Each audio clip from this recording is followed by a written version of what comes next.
ফুলন সবাই ফুলনকে দেখেন কিভাবে এসে শুয়ে আছে। এই ফুলন একদম ফুলনের মতো দেখছে, এমন ঢং করে।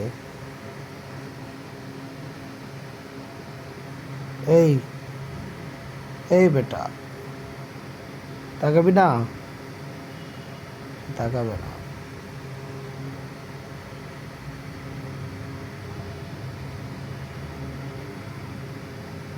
কি ফুলন, তুমি কোলামুড়ি করো? আবার তুমি এখানে বসো, চুপ করে বসো, চুপ করে বসো। তুমি কি ফুলনের মতো? হ্যাঁ, দুই হাতে তালি দে তো, দুই হাতে তালি মারো।